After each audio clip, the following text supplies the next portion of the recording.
Iran's IRGC unleashed the 30th consecutive wave of Operation True Promise 4, a relentless retaliatory campaign that has now stretched across more than a week of open warfare with the United States and Israel.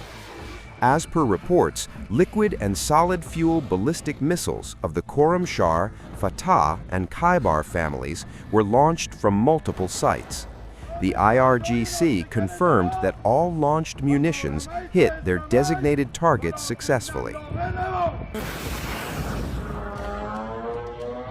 The IRGC Navy announced it carried out a dedicated offensive operation against the Al Udeiri helicopter base, known as Camp Buehring in Kuwait. According to the announcement, 11 highly important targets within the base were hit by a combination of drones and cruise missiles.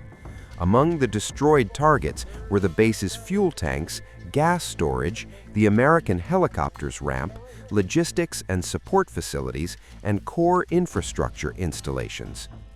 Eyewitnesses and informed sources reported a panicked evacuation from the base in the aftermath. Right out front, these connexes. The strikes were launched concurrently with the appointment of Ayatollah Seyyed Mojtaba Khamenei as the new leader of the Islamic Revolution, a succession that followed the assassination of his father, Ayatollah Seyyed Ali Khamenei, during the opening hours of the U.S.-Israeli offensive on February 28th. Iranian state media published an image of a missile bearing a handwritten inscription, Labbayk, Seyyed Mojtaba, translating, "At your service, Seyyed Mojtaba." The word Labbayk reframes the strike as a consecrated oath of allegiance, the IRGC signaling continuity of command and undimmed resolve to a world.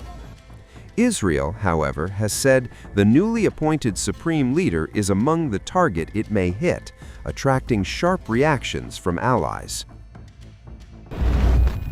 A week after the assassination of the late supreme leader, Ayatollah Ali Khamenei, in joint United States-Israeli strikes, Iran has finally announced his successor. The Assembly of Experts announced the decision just after midnight Tehran time, announcing the son of the former supreme leader, Mojtaba Khamenei, as the leader of Iran. Mojtaba Khamenei, the second eldest son of Iran's longtime supreme leader, Ali Khamenei, is widely expected to take a far more hardline stance than his father. Analysts warn that his rise could usher in an even more repressive phase for the Iranian regime, tightening the grip of the country's powerful security establishment. But even as the announcement of Mojtaba's appointment sent shockwaves through the region, one major global power moved quickly to back Tehran. China issued a clear warning saying it strongly opposes any attempt to target Mojtaba Khamenei. Beijing emphasized that the selection of Iran's new supreme leader is an internal matter of Iran, carried out through the country's constitutional mechanisms. The swift show of support underscores China's growing alignment with Tehran and signals that the geopolitical stakes surrounding Iran's leadership transition could be far larger than the country's borders alone.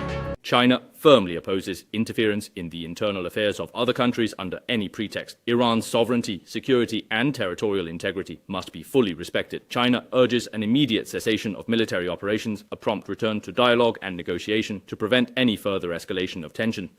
The reaction from Beijing came following reports that the newly appointed supreme leader may soon be targeted by Israel and the United States. But it seems to me that any leader who comes up and says, I'm going to continue the campaign to destroy this country, then Israel is duty-bound to try to eliminate them. If there's a different leader who comes out and says, listen, I'm going to change the way Iran interacts with its neighbors and the way it looks at the world, the way we see Iran's role in the region and globally, then Israel would have no problem with it. Washington's reaction has also been openly hostile, with Trump claiming he will be involved in the appointment of Iran's next supreme leader. A dramatic political warning from Washington is now adding tension to an already sensitive moment in the Middle East. U.S. President Donald Trump says Iran's next supreme leader may not last long if he does not have the approval of the United States. In an interview with ABC News, Trump made the striking remark as Iran prepares to announce the successor to its longtime supreme leader. Trump said, "He's going to have to get approval from us. If he doesn't get approval from us, he's not going to last long."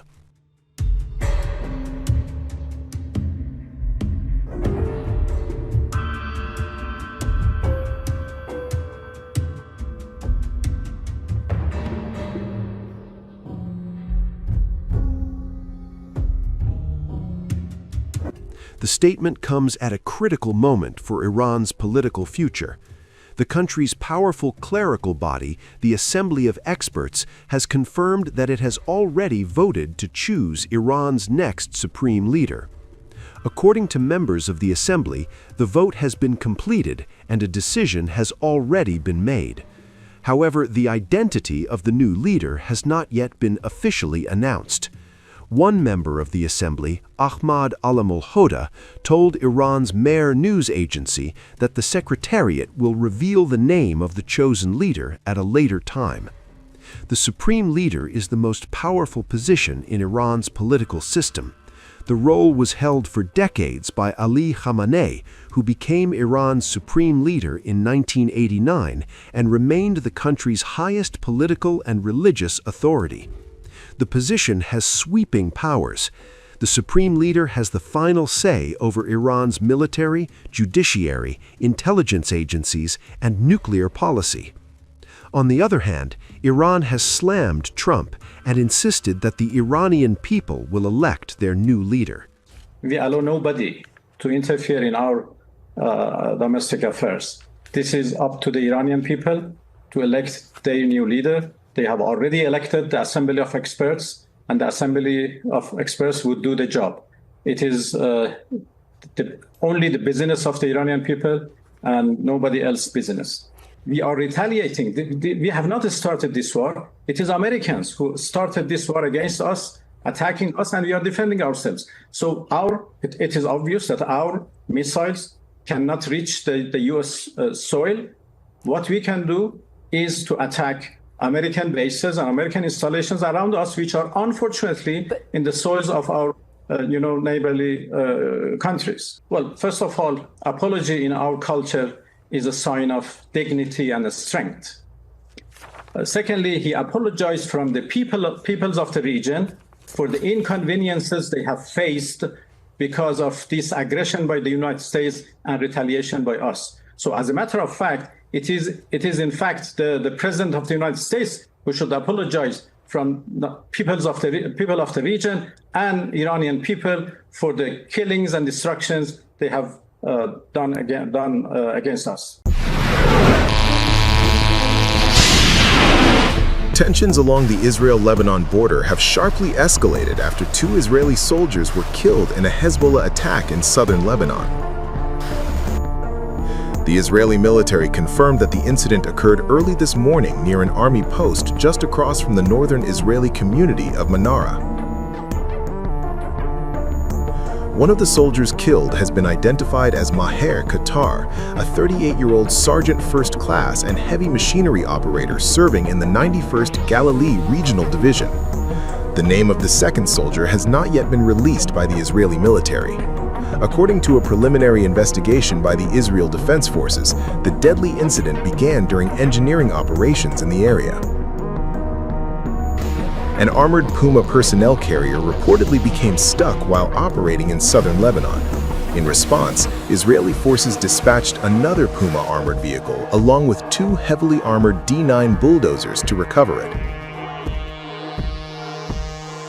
During the recovery operation, IDF said one of the bulldozers was struck by a projectile believed to be either an anti-tank missile or a mortar fired by Hezbollah fighters. The strike triggered a massive fire, killing the 2 Israeli soldiers on the scene. One officer was also lightly wounded in the attack. But the escalation did not stop there. Earlier, Hezbollah launched a large wave of rockets towards northern Israel. Air raid sirens blared across the Israeli port city of Haifa, sending residents rushing into bomb shelters as Israeli air defense systems scrambled to intercept the incoming rockets. Israeli media reported that more than 40 rockets were fired from Lebanon in the initial barrage alone. Some of the projectiles were described as heavy rockets capable of causing significant destruction, raising fears that the conflict could expand far beyond the border region. Several impacts were reported in and around Haifa, intensifying concerns among residents. The attacks continued to escalate rapidly. Within minutes, additional rockets and swarms of attack drones were launched toward the northern coastal city of Nahariya. According to Israeli reports, nearly 100 launches from Lebanon occurred within just 30 minutes, placing enormous pressure on Israeli air defense systems. Thousands of civilians were forced to rush into shelters as sirens echoed across northern Israel. The barrage marks one of the most intense rounds of cross-border fire in recent weeks, fueling fears that the conflict between Israel and Hezbollah could spiral into a wider regional conflict. Military forces on both sides are now on high alert as the situation along the northern front continues to deteriorate. And with rocket fire intensifying and casualties mounting, the region is bracing for what could be the next major escalation in the Israel-Hezbollah conflict.